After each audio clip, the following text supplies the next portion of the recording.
predatory dinosaurs aren't just there to eat things. They're actually there to maintain a balance of nature. In this podcast, we're going to talk about the role that predatory dinosaurs play, and I think you'll enjoy it. Stick around. Let's go. Welcome to Dinosaur George Kids, a show for anyone who loves dinosaurs. Dinosaur George has studied paleontology for over 50 years and has performed live to over 4 million students across the world. So sit back and enjoy today's show. Now, here's Dinosaur George.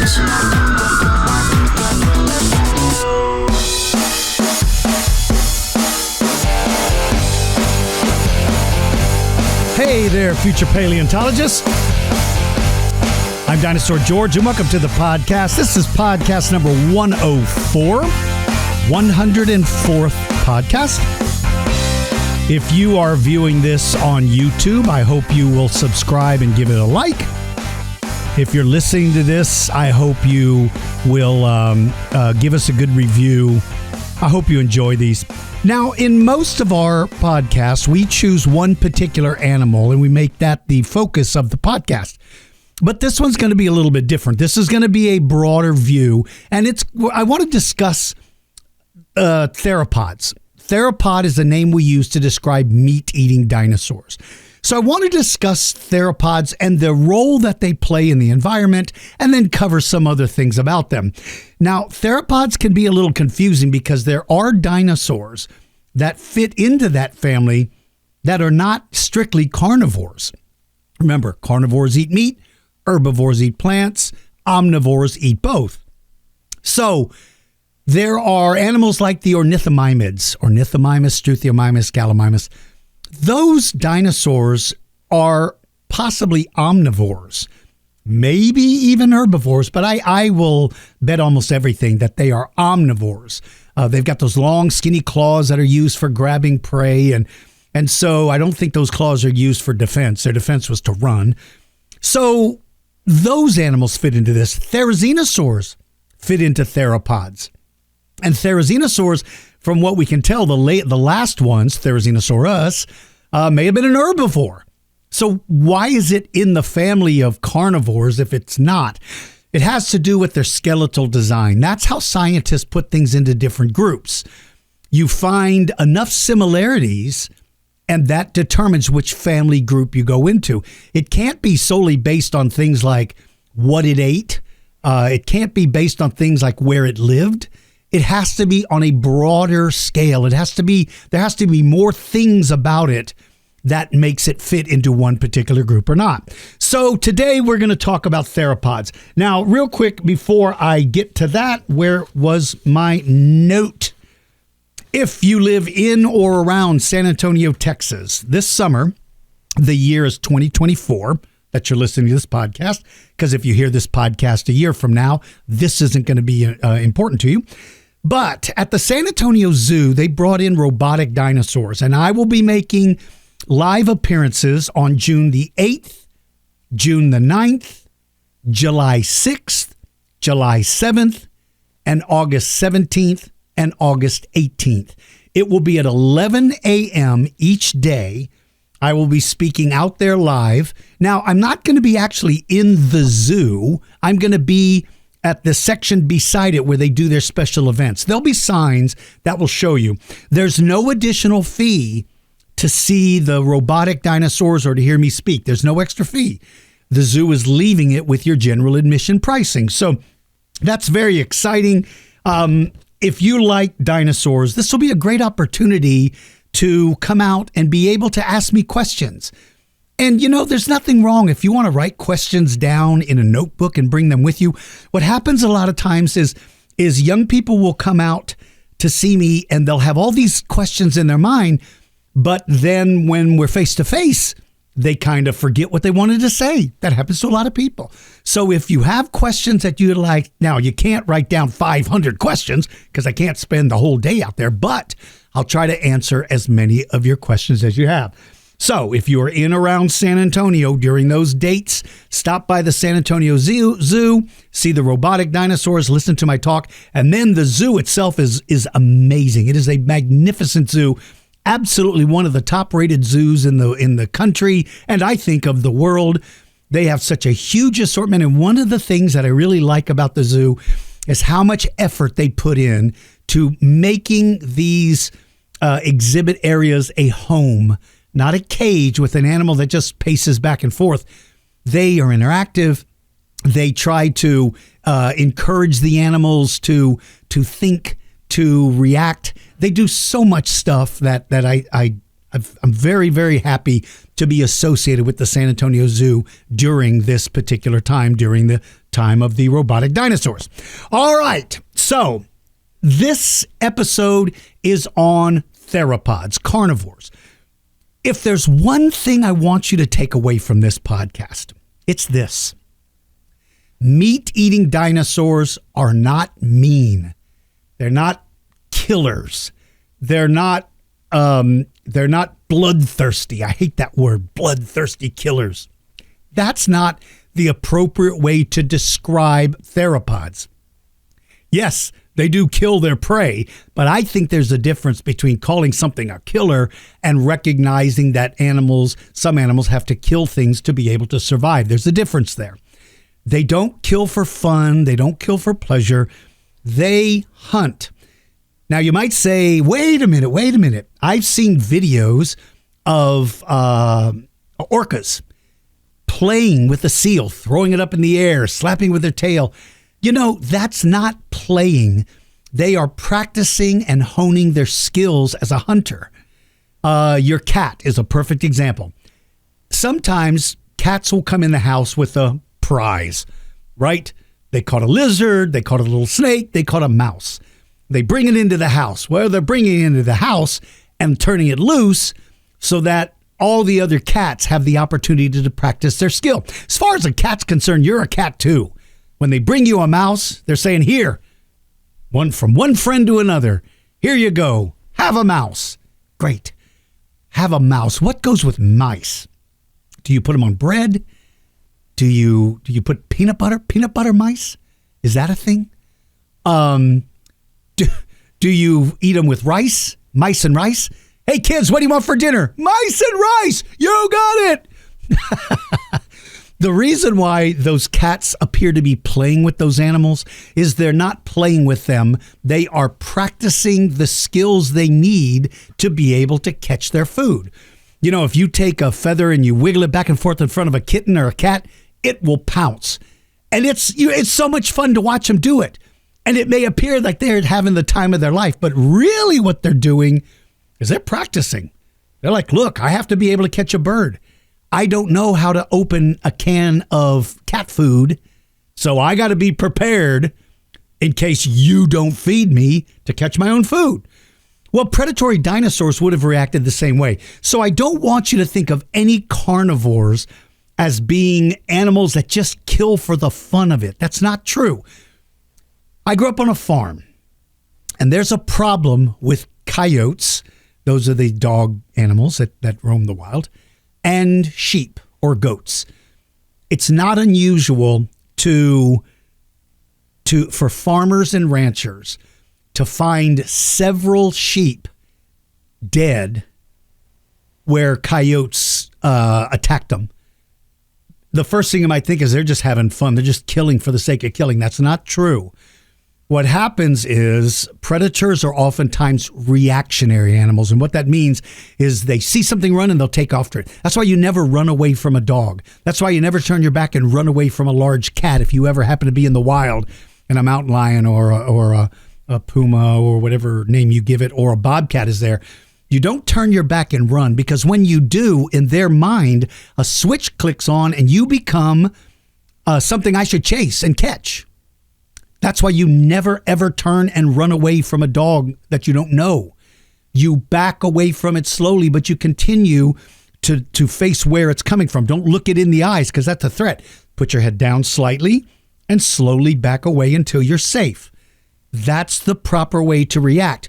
So what happens with these coyotes is let's say one or two or three or four of them, however many, get into a pen where the sheep are. And all the sheep can do is just keep running in circles. They can't run away. So the coyote will kill the sheep with the intent on eating it. But when the other sheep are running, its brain clicks over to catch that, catch that, catch that. They're not killing for fun. They are reacting the way a predator reacts. So you remember one of the Jurassic World movies? I was so disappointed. I think it was the Indominus Rex, where it was just going out, just killing everything. That was so absurd. And I think that did so much damage to the way people look at predatory dinosaurs, because a lot of people think that what they see in those movies is scientifically accurate. That's not true. Those movies are they're entertainment. They're not made for education. They are made for entertainment. And so when it went out and it was just killing everything for fun, I think one of the characters, I think it was Owen, even said it's killing for sport. That was I was so frustrated when I saw that. I went, you know what? Dinosaurs don't do that because modern animals don't. Humans are different. Humans are different. Our brains are big enough for us to recognize the difference between hunting something for a sport and hunting something for a need. I don't want to get into if it's right or wrong, but I'm just saying that our brains are big enough to recognize the difference between them. Other than us, most of the other animals in the animal kingdom they don't think of themselves as just going out and killing because it's fun. That's just not realistic in my opinion. And so theropod dinosaurs were not killing for the sake of fun or sport. They have a very important role. So what exactly is the role? Well, an environment doesn't mean the whole earth. Different places on earth have different sorts of environments, right? There's desert, there's mountains, there's forest, there's swamps, there's ocean, there's, what else? Ice. So each one of those environments, there is a balance that occurs in those environments. There is a balance of nature. It kind of starts with the weather first, because the weather, the climate, determines what plants grow. The plants then determine what the herbivores look like. And then the herbivores determine what the carnivores look like. How does that work? Let me give you an example. Let's say there's a place in the desert, okay? And over millions of years, little by little, it starts raining more often. So what begins to happen over a long period of time is that plants appear. Now let's say that all of the plants originally are ferns. They grow low to the ground. Ferns grow low to the ground.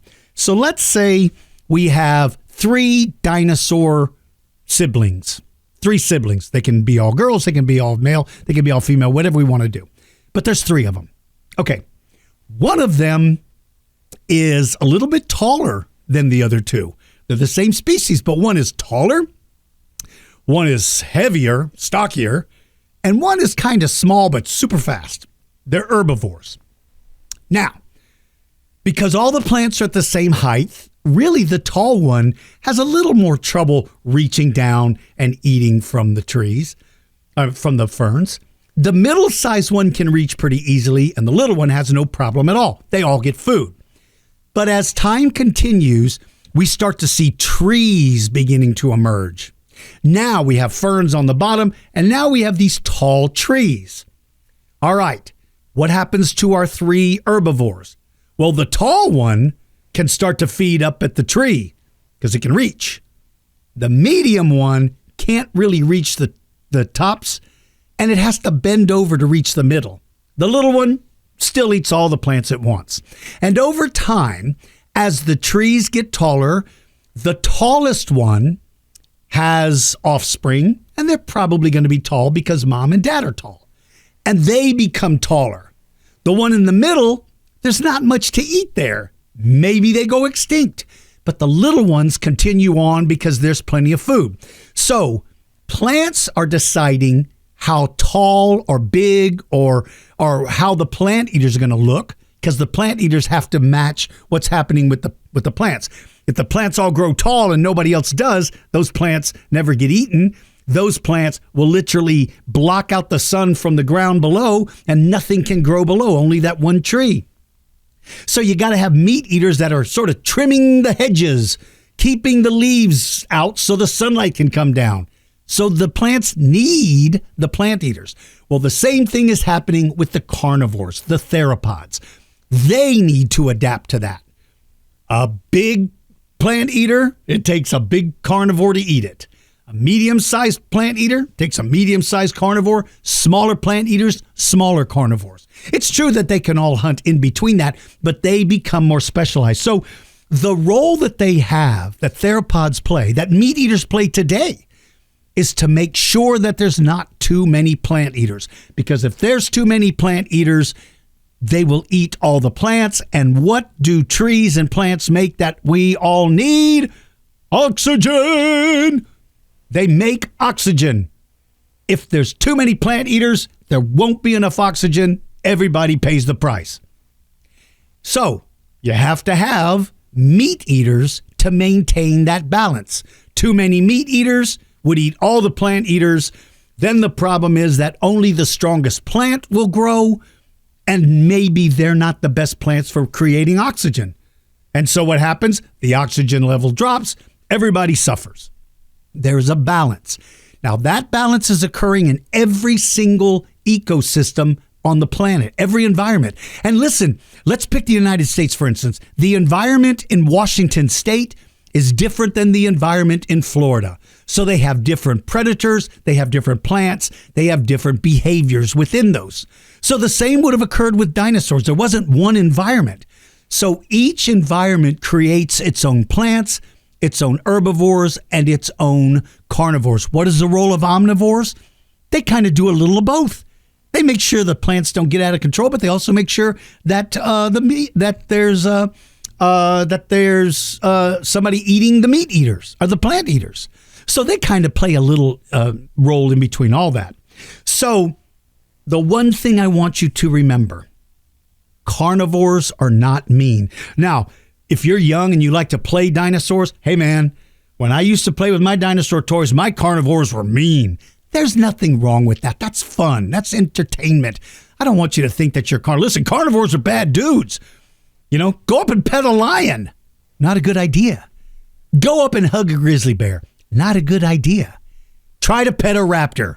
Wah, wah, wah. Wrong. Don't do any of those things. They're bad. But I don't want you to think that in their minds they are killing animals because it's fun. That's what I want you to remember.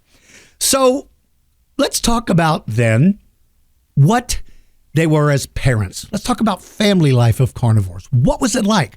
Were carnivores animals that just laid eggs and walked away from them and thought, good luck, kid. I hope you make it okay. Alligators do that. Crocodiles do it. Yeah, they take care of their babies for a little while. Snakes, lizards, turtles, they're like, I'm going to lay a lot of eggs and I hope one of you grows up. That's sort of their opinion.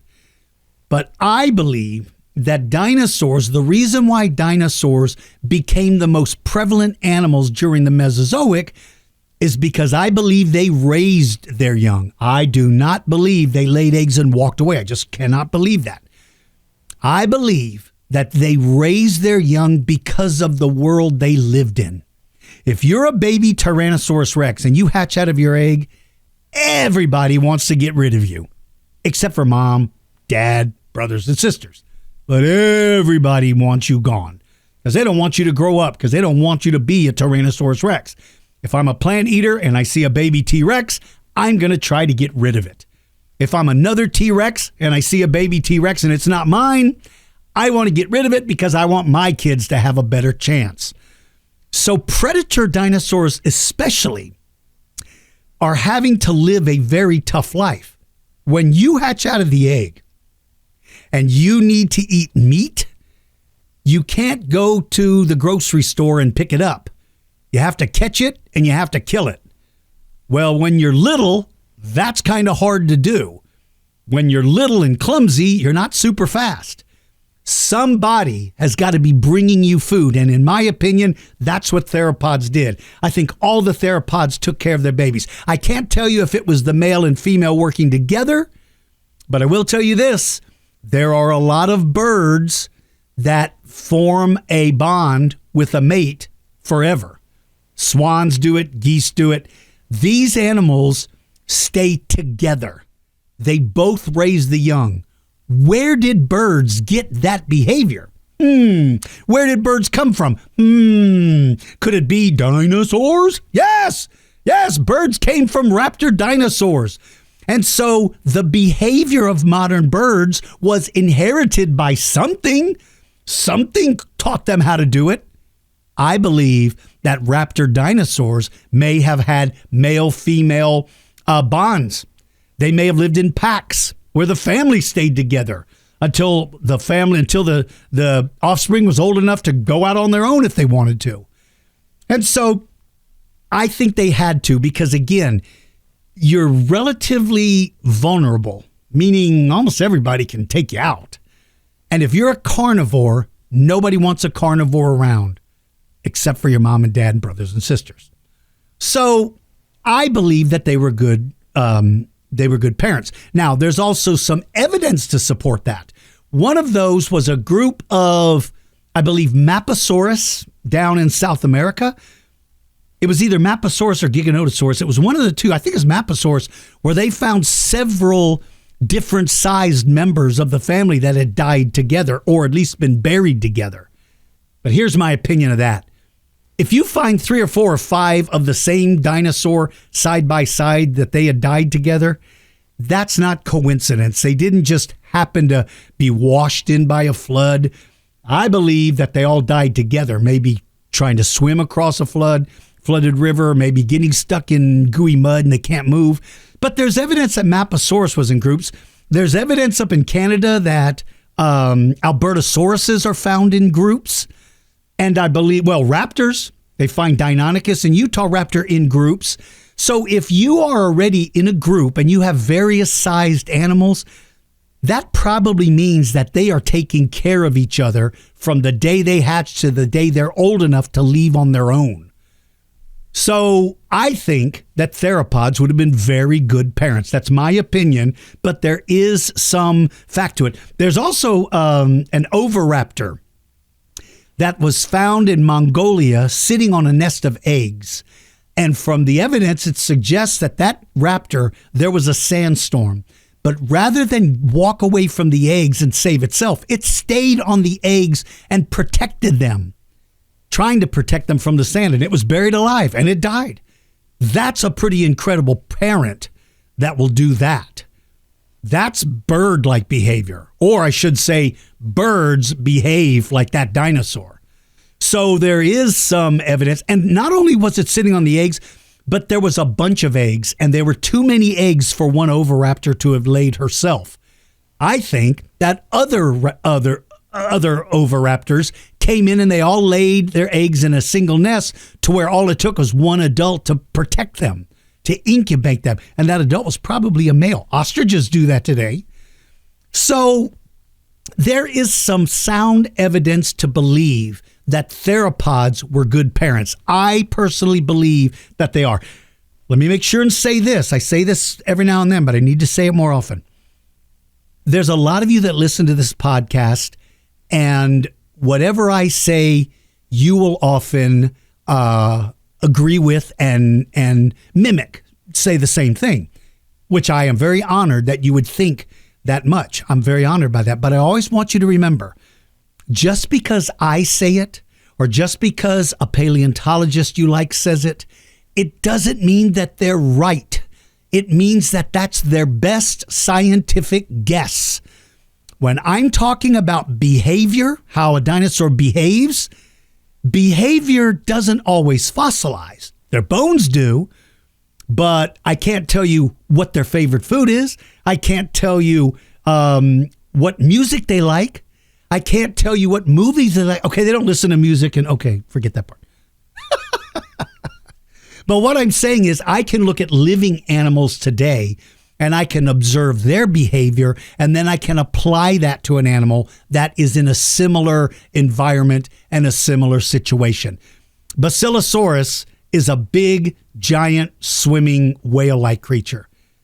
It probably behaved exactly like modern orca whales. That's what I mean. Giraffes probably behave a lot like brachiosaurids. No, they're not related, but they have similar features. They're both eating out of the tops of the trees. Therefore, I could make a legitimate guess that they may behave like giraffes, living in herds. So anyway, I want you just to remember that what I'm telling you now doesn't mean that if you believe something different, it means you're wrong. It just means that we have two different opinions. And always remember this. Science is not something where you draw a line in the sand and you say, this is my side. Nothing you say is going to change my mind. I'm standing with these guys because we all say the same thing. That's fine when you're talking about things that are absolute, like gravity. You can't argue there's no gravity, but you could argue how much gravity there is. So when I say drawing a line, what I mean, there's a perfect example right now. It's this conversation about Tyrannosaurus rex, juvenile T-Rexes, and Nanotyrannus. I am of the opinion that Nanotyrannus is its own species. That's my opinion based on all the evidence I've ever seen. Other people disagree with that. But what bothers me is when someone uses an opinion that they've heard from a scientist and they attack somebody else for not believing it, or they belittle them. I hear that all the time. Well, you don't believe in science. You don't understand science. Science is to be questioned. We question science. That's the very essence of science. To question it means that you're going to look at it with a more open mind.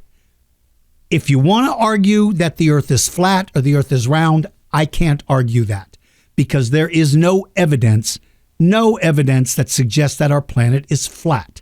In fact, all of the legitimate evidence is crystal clear. The earth is round. So I won't engage with that. I won't call you names for believing it's flat. That's your opinion. But I will never take a side and attack somebody else who disagrees with that side. Some people don't believe Nanotyrannus is a real dinosaur. They think it's a juvenile T-Rex. I disagree. There. We're not mad at each other. That's the way you do it. All right. So in parenting, I believe that they are good parents. Now let's talk about hunting methods. How do they hunt? Because there's different ways for animals to hunt. A lion hunts differently than a tiger, but they both eat meat, but they hunt totally differently because they live in different environments. A great white shark hunts differently than a black-tip reef shark because they hunt different prey, therefore they have different hunting methods. So with dinosaurs, I think we can sort of divide them into little carnivores, little theropods, medium theropods, giant theropods. I think that's probably the best way to break them into groups. Therefore, we have a better way of understanding how they go about hunting. So, you know what? If you're watching this on YouTube, I want to show you something here. Let me see. Here we go. You know, I was just talking about that oviraptor that sat on a nest and died. I'm showing a picture of it right now. If you want to watch this, go to search Dinosaur George on YouTube. There's an image of that nest and kind of shows you what I mean, how many eggs are there, and that animal gave up its life to do that. Okay, so I'm sorry to get off topic, but I just remembered I had that particular picture.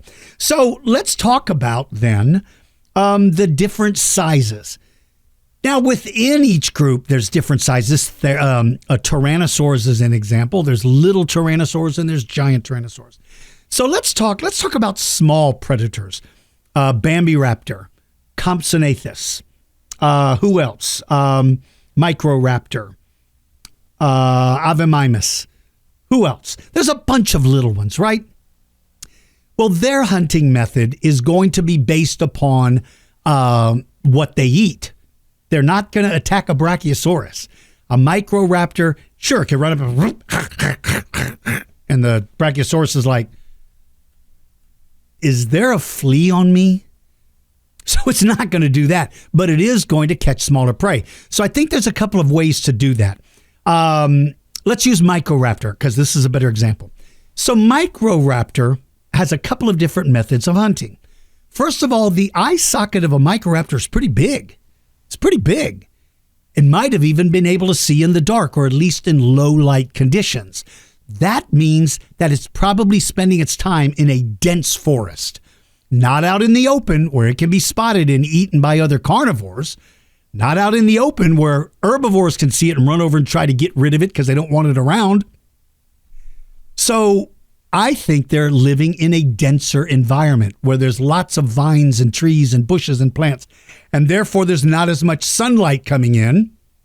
So even during the middle of the day, it still has a lot of shadows. So its big eyes might have been able to pick up movement. So there's a couple of ways it can hunt. One would be to stalk. Simply walk around all day long, listening and looking for anything that sounds or smells or sound or sees as food. Then when it does, it can try to chase it down. That's one way. Another way is to ambush, hide, sit perfectly still, don't move a muscle, wait. See, in ecosystems, all herbivores have got to go find water. All animals have to find water. They have to drink. So what happens a lot of times is animals come and go from the same direction in order to get to water where they know water is. And that creates a trail because the animals are walking and they're crushing down whatever plants were there or they're eating them. And so there's a trail. We call it a game trail. That's where the animals go back and forth. Game, G-A-M-E, game trail. So carnivores would recognize, hey, that's a place to sit next to because sooner or later, something is coming down the trail. So maybe Microraptor could sit by a game trail and wait. There's another hunting method. Death from above. Geronimo! Why do people yell Geronimo when they jump out of an airplane? You know what I would scream if I jumped out of an airplane? I can't believe I'm jumping out of an airplane.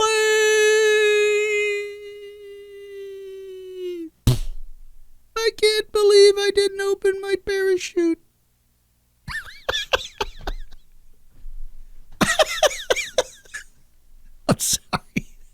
I'm sorry. Okay. So, with the wings, the big feathers on its arms and its legs, it's a glider. And it could crawl up into a tree and look down everywhere. And if it sees an unsuspecting little animal, simply jump out of the tree, spread its arms and legs, and silently glide down on top of the prey. That's an excellent way. That is an excellent way of being able to catch prey. But then there's this other thing, scavenging. You simply follow the big carnivores from a distance and you wait for them to kill something. And after they've eaten their share and they lay down to take a nap, you sneak in under cover of darkness and you nibble away as much as you can before they wake up and you get out of there. That's another way to survive. But then there's this last one. And I believe that only the small theropods could get away with this. That is, I believe that they would walk in front of groups of herbivores, big groups like Triceratops or any ceratopsian or sauropod or hadrosaurs or even the slow-moving ankylosaurs. They would walk out in front of them. They don't see the big animals behind them as prey. That's not why they're there. They're walking ahead of the group because they know the vibrations and the sounds of the big plant eaters is going to cause little animals that are hiding in the brush and in the reeds and the sticks to get up and take off running to find better cover. And that's when animals, little tiny carnivores, would take off after them. You know, it's really neat. I grew up on a farm and a ranch. We have a farm where we used to farm, vegetables and stuff like that. And then we had a ranch where we raised cattle. And there were these white birds called egrets. The egrets would come in, and as the cows were walking across the field to eat, the egrets would walk ahead of them. They would just simply look over their shoulder to see where the cows are heading, and they'd walk ahead of them. Why? For the exact same reason. Because the cows are walking through, you have grasshoppers, you have little mice, you have all these little animals trying to escape the sound that's coming towards them, and the egrets are there to pick it off. I believe the egrets learned that from who? Dinosaurs! So, there's a variety of hunting methods when you're little. Hiding, camouflage, ambush, scavenging, death from above if you happen to have wings. There's a lot of ways to do that. Now that brings us to the middle-sized dinosaurs. Now, when I say medium-sized, I'm talking about like Utah raptor, Ceratosaurus, although he's pretty big, Dilophosaurus. Who else? Monolophosaurus. My gosh, there's thousands of them. Indosaurus, Indosuchus, Rapator from Australia. What was its name? Deltadromeus from Egypt. Those are medium-sized predators. Now, they are in an odd position because they're not big enough to take on the biggest prey, but they're too big to spend energy chasing little furry mice-looking things. See, there's something called a return on your investment, and that's a fancy word for saying I have to use energy to catch you. You have to be big enough for me to eat that the energy I used is going to be replenished by the meat I get. That's why a lion will not chase a mouse, because a lion is not going to spend all day chasing a mouse, because even if it catches it, which it won't, but even if it catches it, well, you spent all your energy chasing something this big, and when you eat it, it's like, that doesn't do anything. So there is a return on your investment. So I believe that mid-sized dinosaurs, and I would include most of the raptors because most of the raptors are pretty big. I believe that they would all fit in the small and medium-sized families. And I believe both groups hunted together. I believe that raptors always hunted in packs, or at least they could. I believe they did because it allowed for them to take prey bigger than themselves. Remember I talked about the return on your investment? If you're a velociraptor and you're 4 feet tall and there's an iguanodontid over there and you got 5 or 6 of your friends, you're like, you know what, guys? If we could take that thing, we will eat for a week. We can eat for a week, man. We don't have to go hunting for a week. We just sit here and eat him. So let's do it. And off they go to attack. But I believe it is the raptors especially who probably had a hunting method. And what I mean by that is they had a system, like the way a pack of wolves have a system in the way they hunt. How they hunt in groups to be able to take on much larger prey than themselves. I believe that these animals are absolutely working together to take on larger prey. It makes all the sense in the world for survival. It absolutely takes on survival. So the mid-sized predators could have done ambush. They certainly couldn't death from above because they can't climb up in the trees. Maybe the little raptors could, but not the big ones. I don't know if they would be fast enough to rush out and just attack. So maybe what they could do is set up an ambush. And what I mean by that is, let's say there's 4 of us. 3 of us go hide on all those trees over there. And I'm going to go around behind this group of dinosaurs and I'm going to come running out, trying to get them to scatter and run in every direction. And hopefully some will run right towards my 3 buddies who are waiting for them. That's a very effective method in catching. And I believe the medium-sized theropods did that. I think they did that. If you follow me on the Dinosaur George Kids Facebook group, I would like for you to take your meat eater toys and maybe set up some scenes of this sort of thing. Like you may want to take one small raptor versus one baby dinosaur about the same size. That's a good, that would probably happen. Or you might want to do 3 raptors hunting a little bit bigger herbivore, or maybe 4 or 5 of your meat eaters taking on a big predator. Maybe you set up a scene where you hide some of them and one is behind chasing the other one into the trap. I love to see your pictures and your images. If you are on Facebook, your parents are on Facebook, go to the Dinosaur George Kids Facebook group and join us. It's totally free. You get to post your pictures. You get to post scenes like I'm talking about. I would love to see your scenes. So the medium-sized ones have a variety of different hunting methods. Now, the one method that I don't think they did is I don't think they were out front of the big herbivores. And the reason for that is the big herbivores are going to see medium-sized carnivores as a threat to their babies. They're not going to tolerate them. They're going to chase them away. So I don't think that they would do that sort of hunting. I like to call it the armada hunting. The armada is a big group of things, and they're the armada hunters. They're the ones that are in front of it. I don't think mid-sized theropods did any of that. They could not.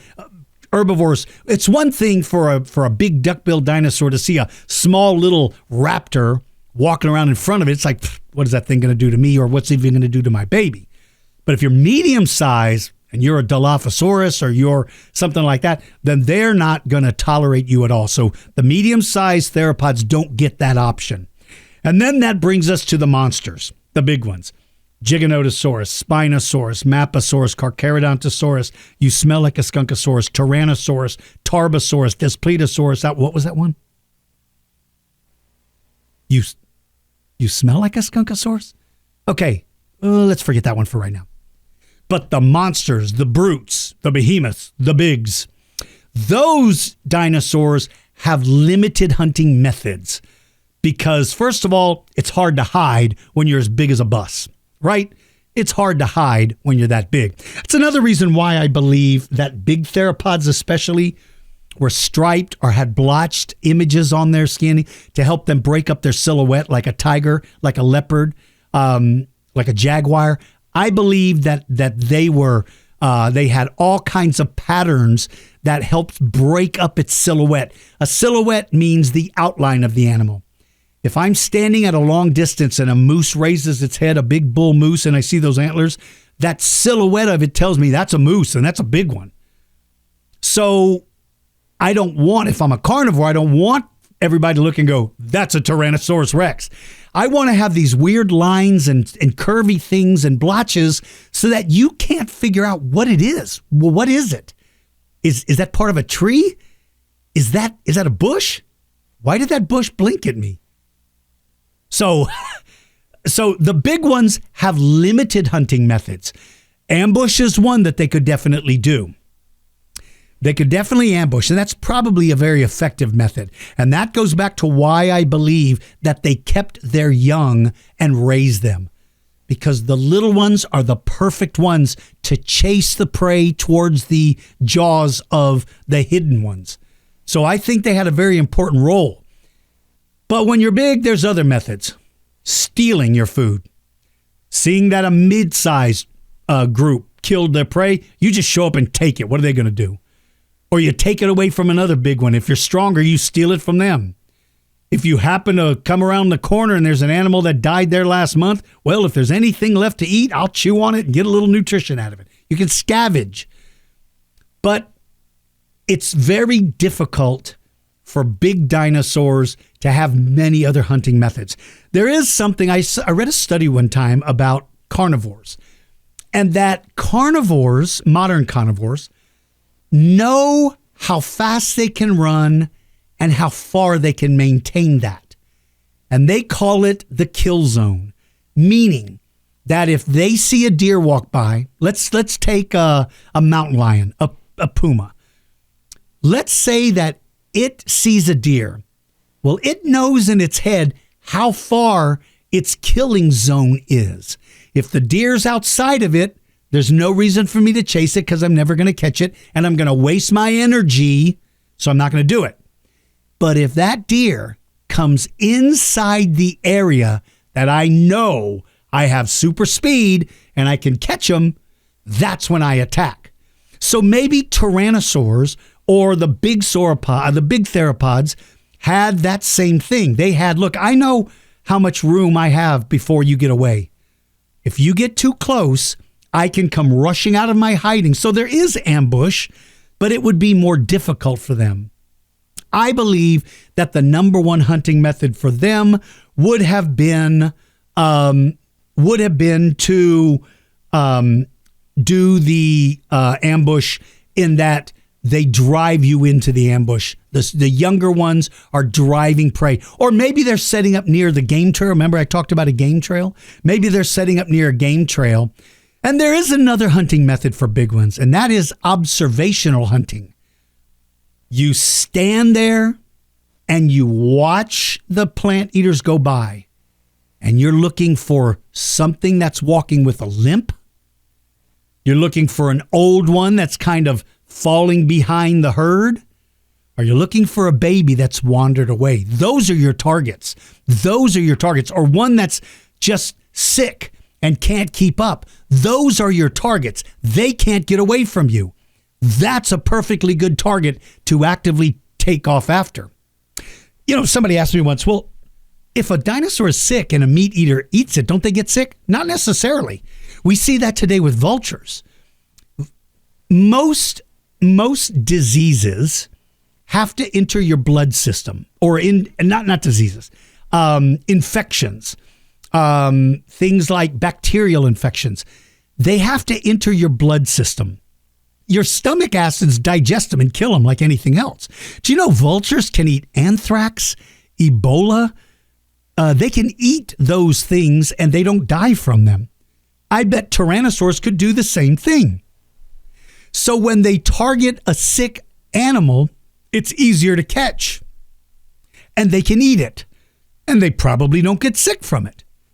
And there's one very important. Remember at the beginning, I talked about the balance of nature. Remember that? Meat eaters have a job. They don't kill for fun. They have a job, a very important role. One of the things I left out is, yes, they eat plant eaters so that there's not too many plant eaters so they don't eat all the plants, but there's something else. If I've got a herd of 5 plant eaters and one of them is very, very sick, let's say it's got the dinosaur flu. I just made that up. But let's say it's got it. If this one stays with the other ones, this one is going to get everybody else in the herd sick. But along comes a big meat eater. And he comes out of hiding and rushes towards the herd. All the healthy ones run away. He has no hope of catching them. But those that can't get away is because they're sick or they're weak or they're old or they're injured. And you as a herd hate to see it, but it's actually beneficial to you that T-Rex showed up. We have a herd of Triceratops and one of them has the Triceratops flu. And it's about to get everybody sick and the whole herd's going to get sick and we're all going to die. And then a Tyrannosaurus shows up and everybody runs, except for old sick Uncle Joe. Now everybody's going, sorry, Uncle Joe, you were a great friend, loved you, but that thing is going to eat you.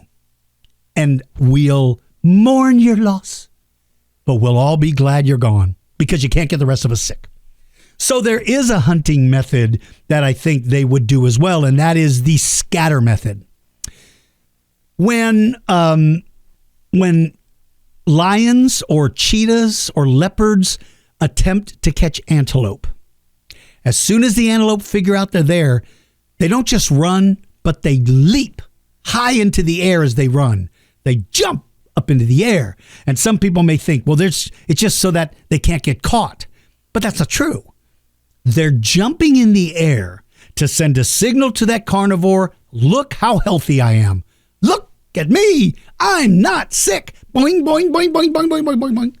But the one guy's going, boing, boing. And everybody's going, boing, boing, boing, boing. The carnivores know, uh-oh, that must be Uncle Joe I've heard so much about. And so that becomes the target. So there is a way, and that is to scatter them. So and there's one last thing. Let's talk about the Spinosaurids, the pescivores, the fish-eating dinosaurs. Now, they have a different hunting method, right? Their hunting methods are absolutely unique because they're in the water. They're probably not swimming around catching prey. They're simply too big. I don't think they did that. I think they either hunted at night and perhaps there was some sort of sensory organs at the end of the snout that picked up the motion or movement or the tiny electrical field of a living animal. So maybe they caught their food in the dark. Maybe their nostrils are on top of further back on their skull, not at the end of their nose. You could put your mouth into the water and just leave your mouth open. If you're a Spinosaurid, because you can breathe through your nostrils, it's above the water, and you just sit there with your mouth open. Well, what's going to happen is tiny little fish are going to come into that mouth to start picking away at the scraps of meat or maybe injured skin, but they're going to come in and start doing a little housekeeping. Spinosaurus, glad you're there. Glad you're there cleaning up my mouth for me. There's no dentist. There used to be a dentist until Frank over there ate the dentist. Way to go, Frank. Frank's like, well, his hand was in my mouth and I didn't floss and he was making fun of me, so I ate him. Okay, let's get off the story of Frank who ate the dentist. All right, if you follow me on Dinosaur George Kids Facebook group, I want you to draw a picture. I want you to draw a picture of a Spinosaurus with his mouth open with a dentist working on his teeth. Okay, let me get back to that. So the little fish are in there cleaning its mouth. They're doing it a favor. But little fish attract the attention of bigger fish who want to come eat the little fish. And they're so focused on the little fish, they don't understand. They're swimming into a set of jaws. If that thing has sensors and it sees a larger fish swim in, boom. That would be sort of its version of an ambush. That may have been one of the hunting styles. I don't think they laid in the water like a crocodile and came out of the water because they're eating aquatic animals. I can't say for sure how they eat, but they're certainly worth talking about simply because they are so unique in how they are built. Okay, I've got a few minutes left. Speaking of Dinosaur George Kids Facebook page, let's jump over there and let me just take a look at some of the different things. If you want to come see me at the San Antonio Zoo, there's a post that Lexi just put up on it. Lexi is in charge of all social media, so she's the one that always updates this page. There's some pictures of my very, very good friend Rhodey, who went on a great vacation into Utah and got to go to museums all over Utah. Great pictures. Absolutely loved it, and I'm so glad that you got to go, Rhodey. I'm glad you enjoyed it. Okay, Noah, who's 8 years old, was going through one of the old episodes, and he showed a picture of an Allosaurus playing a piano. I did an episode of Yankchawanosaurus, and I encouraged our listeners to show an Allosaurus playing a piano. That's great. Okay, Lincoln Rex, who's 6 years old, created a how to draw a T-Rex in 12 easy steps. What a great idea. Lincoln drew this really cool way of how to draw a Tyrannosaurus Rex in 12 steps. That picture's on there. That's really good. I really like that a lot. Very, very cool. All right, what else have we got? Maggisaurus Rex. Oh, this is so cute. This is so cute. As a matter of fact, I just mentioned this on a previous podcast I did. She got these little dino hair clips, and she puts together a who would win battle using a meat eater and a plant eater. That's absolutely great. I love that. That's really, really cool. Let's take a look. I want to see this for a moment. Hang on just a minute. Let me stop this. Let me turn up the volume on my computer. I want to listen to this video. Let's see. Oh, what did I do? Hold on a minute. I did something wrong. Did I turn off the volume? Nope, my volume's on. How come I can't hear this? Is there a reason why I can't hear it? Okay, let's start over again. So I shot a really cool video. I guess this is Thatcher, maybe, who did this. But he did a great video of a huge T-Rex. Oh, man. That's really cool. I like that, man. I like that video. That's very, very cool. I like that a lot. Maya, age 4, has started a summer reading adventure. Found 2 books on dinosaurs. These are good books. Maya, these are very, very good books. I like them very much, and I'm proud of you for being able to do that. Oliverosaurus in Connecticut did a huge an army of dinosaurs. He laid out all of his herbivores. No, that's the theropods as well. My gosh, Oliver, that is crazy. That is really, really cool. Man, this is a great video. That's a good video. I like that very much. All right, what have we got here? Let's take a listen. Hang on. Oh, hang on a second. Did I mute that? Why do I keep doing that? Happy birthday to Dinosaur George. Happy birthday to you. Don't do it. Happy birthday. Don't do that song. You'll get eaten. Happy birthday, dear Dinosaur George.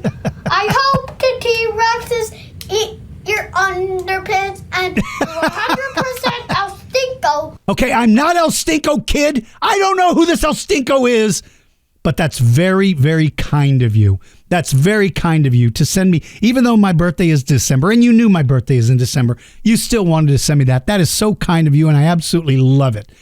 Let's see. This is from Kieran. Says, hey, El Stinko, can you please do an episode on Australopithecus? Thank you. What did you call me, kid? Okay, I don't know who this El Stinko person is, but I don't want to hear that El Stinko ever again. Hey, you know what? I'm going to do an episode on Australopithecus because you asked. Let me write that down. Australopithecus. All right, my friend, I will. I will do a podcast on that simply because you asked, and you do that really cool picture. And that picture was a request, so how could I say no to that? And I'm not El Stinko. Okay, let's see. Harry, age 7 from Melbourne, Australia, drew a really cool picture.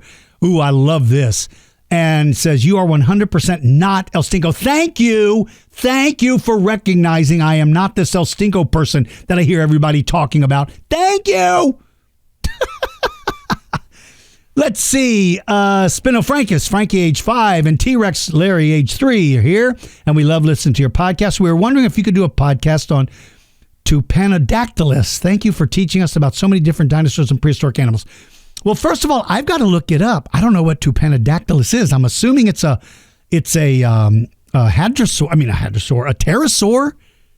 I'll have to look that up and see. But that's very kind of you. I'm glad you guys listen. I'm glad you listen to it, and I will certainly look into that. I promise you, I will do that. Let's see. Hello, Dinosaur George. My name is Coltosaurus. I'm 5 years old, and I live in North Carolina. I've been called Coltosaurus since I was 1. I used to walk around pretending I was a T-Rex and chase my older sister. I love listening to your podcast and drawing each feature creature. What a neat thing. There you are sitting on top of what looks like a giant dragon. And I'm glad that you chase your sister around. I hope you still do, because that's your job, is to drive your older sister nuts. So I have an older sister, and I do my job really, really well. I drive her nuts, because that's my job. One more. Rowan, age 5, is saving her allowance for a membership. How cool is that? She asked me to share this picture of Dinosaur George / El Stinko / Little Georgie Pants being stretched out between Giganotosaurus and T-Rex with Cha-Cha-Cha Raptor eating popcorn and watching. This is the meanest thing I've ever seen, child. Okay, first of all, I am not El Stinko. Second of all, I am not Little Georgie Pants. And third, how come Cha-Cha-Cha Raptor is enjoying what's happening to me? I cannot believe you would do that to me, child. All right, my friends, that is all the time that I've got for this particular episode. We'll get back to our normal episodes again, where we will do one particular feature creature instead of sort of an overview. But I simply wanted to do an overview of carnivores because I know that so many of you absolutely love them. Until next time, my friends, be kind, everybody. Remember how I said science is not about fighting, but it should be about questioning. question the science. If you read something that you don't think is right, then do some research to find out if maybe you are right. I'll tell you guys this, it's happened a lot of times.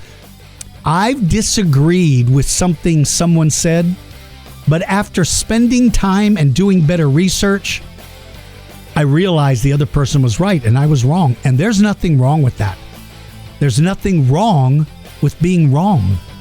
The only thing wrong about being wrong is being mad that you're wrong and not admitting you're wrong. So don't wrong yourself when you were wrong, because being wrong is wrong, and wrong is what? And what am I even talking about? All right, everybody, be good to each other. Tell your parents you love them. And yes, if you chase your sister around the house, just make sure to tell her that you love her. I know that's hard to do, but you need to. Take care, everybody. Get ready for the next one. It'll be coming soon.